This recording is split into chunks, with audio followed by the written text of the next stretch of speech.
सत्यभामा को लेकर के, और भगवान को पता लग गया एक जो असुर था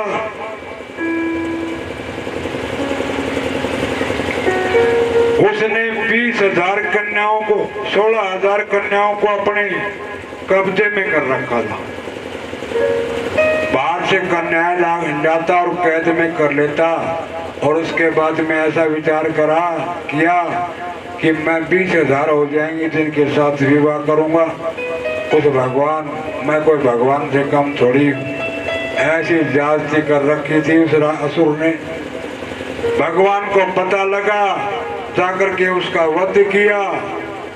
वध करने के बाद में सारी कन्याओं का जाओ अपने अपने घर।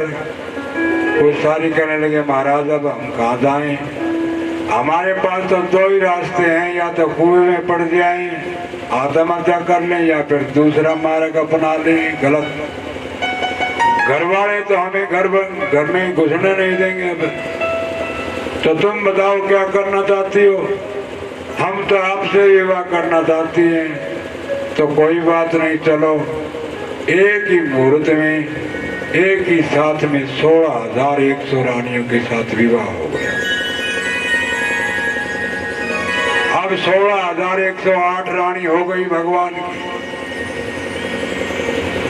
इतना लंबा चौड़ा परिवार हो गया। उनके 10-10 पुत्र हो गए। भगवान तो लीलाधारी है, वो तो पूरी सृष्टि की रचना कर सकते हैं, तो ये क्यों नहीं कर सकते? अब एक बार भगवान ने विचार किया कि सारी रानियां जो हैं, एक सत्यभामा है और रूठ जाती है बार बार, बाकी सब बिल्कुल प्रेम से रहती। आज तो 4 माताएं या 2 हो नए किसी का है, तो जयराम जी की है होगा खोसण बांध दी।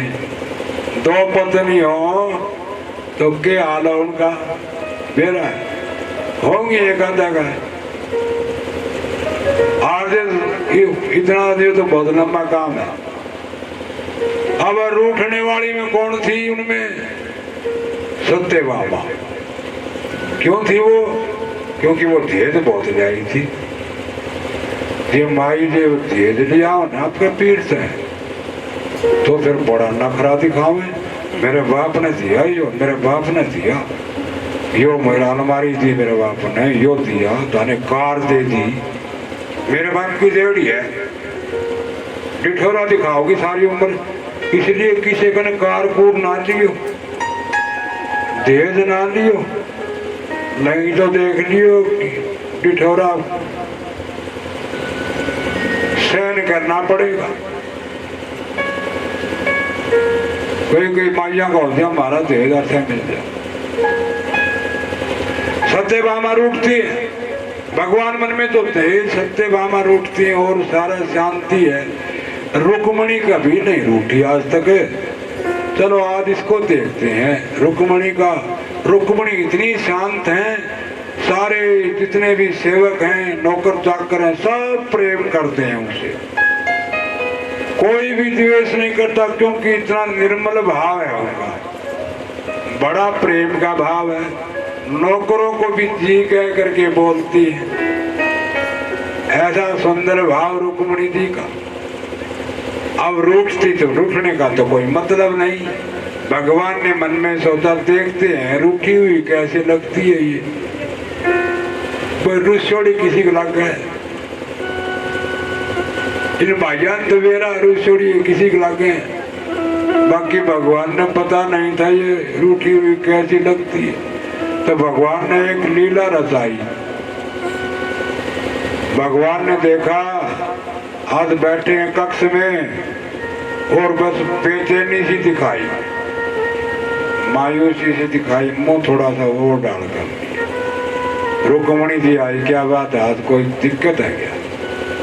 ना वैसे तो कोई दिक्कत नहीं, ना ना ना ना कोई न कोई तो दिक्कत है, कुछ ना कुछ तो गड़बड़ है। कोई गड़बड़ नहीं, ना ना बताते नहीं, तुम बताओ क्या मेरे से कोई गलती हो गई?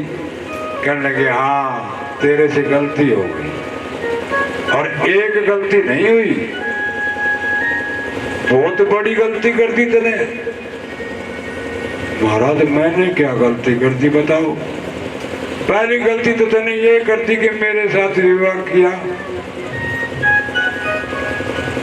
इसमें तूने ये सोच के विवाह किया कि मैं वीर हूं, तो मैं वीर भी नहीं हूं, मैं तो समंदर में छिप के रहता हूं।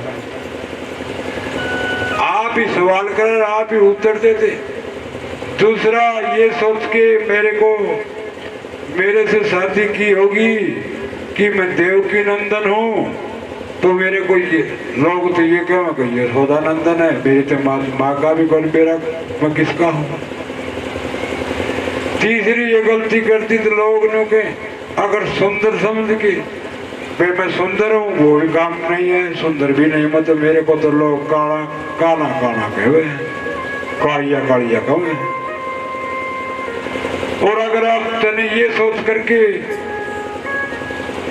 शादी कर ली कि आपकी बढ़ाई बहुत हो, तो मेरी बढ़ाई तो कोई को नहीं करे। मेरी बढ़ाई थी ये बापे है नहीं, ये बनाई कर ले थोड़ी बड़ी, बापे तो बनाई छुट फुट की बढ़ाई कर लो, को कीर्तन कारतन कर ले, और तो कोई करता है कोई। भगवान कहने लगे अभी भी कि कुछ नहीं बिगड़ा, अभी भी शिशुपाल से शादी कर ले। और इतना कहते ही रुक्मिणी जी तो एकदम धड़ाम से भगवान ने मन में सोचा ये तो अच्छा मजाक गया, पंखा जल रहे हैं, पानी का छिट्टा छाटा दिया, ओहो गलती हो गई, बड़ी मुश्किल से होश आया। कहने क्या बात है, मैं तो मजाक कर रहा था। रुक्मिणी जी कहने नहीं नहीं ये मजाक नहीं था, सत्य बात थी। सत्य कैसी थी? तो रुक्मिणी ने क्या जवाब दिया पता है? रुक्मिणी जी कहने लगी कि आप कह रहे हो कि मेरे साथ शादी क्यों की? सही कह रहे हो, मेरा और आपका क्या मेल है? आप तो पार ब्रह्म हो और मैं प्रकृति, ये तो आपकी कृपा है तो मेरे को आपने अपना ली, ये बात सही है। दूसरी बात आपने कही कि मैं वीर नहीं हूं, छुप करके रहता हूं, ये बात भी सही है। आप सबके हृदय में छुप करके बैठे हो, हृदय में हो, आप सबके अंदर हो, ये बात भी आपकी ठीक है।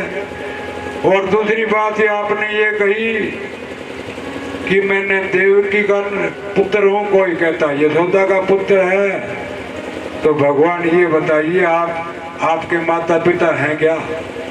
आपके माता पिता तो कोई है ही नहीं, ये सारा संसार आपकी संतान है, ये माँ बाप वाली तो लीला है, मैं तो जानती हूँ।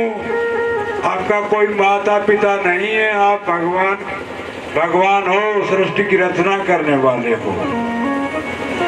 रही बात आपने ये कही कि मैं तो सुंदर नहीं हूँ, काला कलोटा हूँ, भगवान दे ये तो रंग थोड़ा सा काला है, और दे थोड़ा सा ठीक ठाक होने ने तो बेरने के पटाखा सा पड़ दिया, बेरा को ईसा सुंदर है, सब रूप है आपका, मर जा दुनिया कट कट के।